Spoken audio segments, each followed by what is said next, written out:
सर्वमङ्गल्यमाङ्गल्य शिवे सर्वार्थसाधिके धन्ये श्री अंबिके गौरी नारायणी नमोस्तुते सदा भवानी दाहनी सन्मुख रहे गणे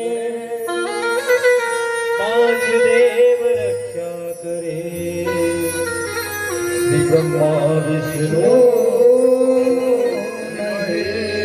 पांच देव रक्षा करे श्री ब्रह्मा विष्णु ओम गजानंद गणपति महाराज की जय और शंकर भगवान की जय नर्मदा माई की जय श्याम रामचंद्र भगवान की जय सेनापति हनुमान जी महाराज की जय।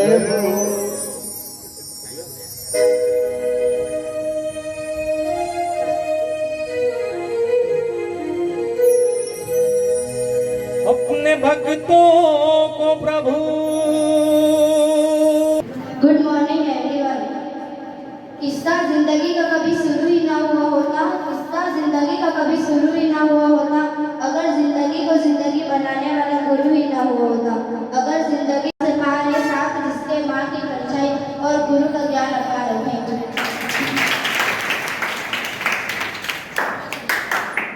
Good morning. आप सभी का गुरु पूर्णिमा की बहुत है।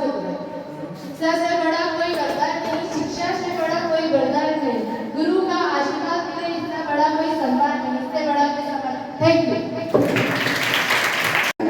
सच्चे राहों पर चलना सिखा दे, चाहे वो व्यक्ति छोटा हो चाहे बड़ा हो, सही रास्ते पर चलना सिखा दे, वही अपना सच्चा गुरु।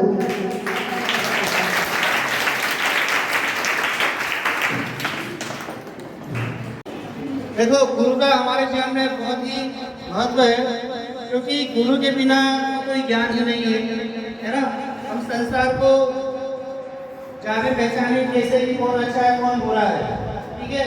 और गुरु मनुष्य के जीवन में अंधकार से प्रकाश की ओर ले जाता है। गुरु जो है हमारे जीवन को अंधकार से प्रकाश की ओर ले जाता है, अज्ञानता दूर करके ज्ञान का प्रकाश और मोक्ष के द्वार तक ले जाता है ना।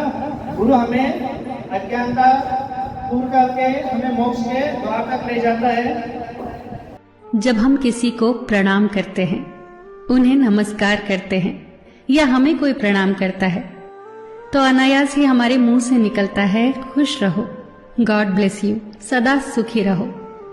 ये जो प्रणाम के उत्तर में हमारे मुंह से निकलते हैं ना, ये कोई साधारण शब्द नहीं है, ये दुनिया के सबसे कीमती शब्द हैं।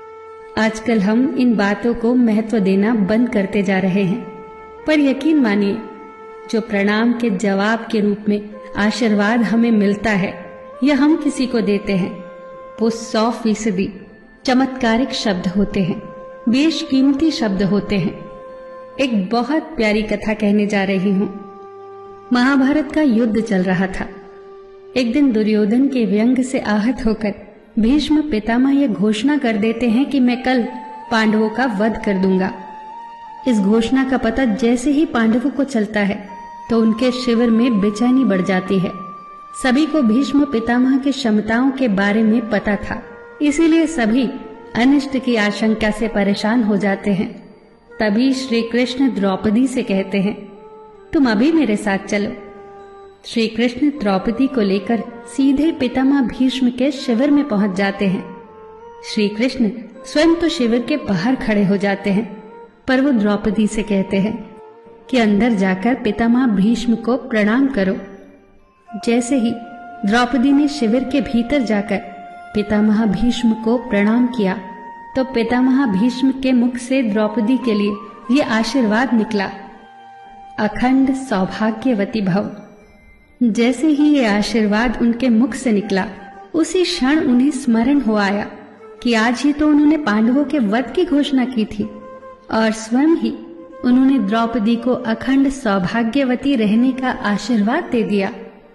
फिर पितामह भीष्म ने द्रौपदी से पूछा, पुत्री, क्या तुम इतनी रात को यहाँ अकेली आई हो या तुम्हें यहाँ श्री कृष्ण लाए हैं? तब द्रौपदी ने कहा, जी पितामह, और वो शिविर के बाहर ही खड़े हैं। शिविर से बाहर निकलकर दोनों ने एक दूसरे को प्रणाम किया और पितामह भीष्म ने कहा, मेरे एक वचन को मेरे ही दूसरे वचन से काटने का काम केवल कृष्ण ही कर सकते हैं। शिविर से वापस लौटते समय श्री कृष्ण ने द्रौपदी से कहा, तुम्हारे एक बार जाकर पितामह को प्रणाम करने से तुम्हारे पतियों को जीवन दान मिल गया है। अगर तुम प्रतिदिन भीष्म, धृतराष्ट्र, द्रोणाचार्य आदि को प्रणाम करती होती और दुर्योधन, दुशासन आदि की पत्नियां भी पांडवों को प्रणाम करती होती तो शायद इस युद्ध की नौबत ही न आती।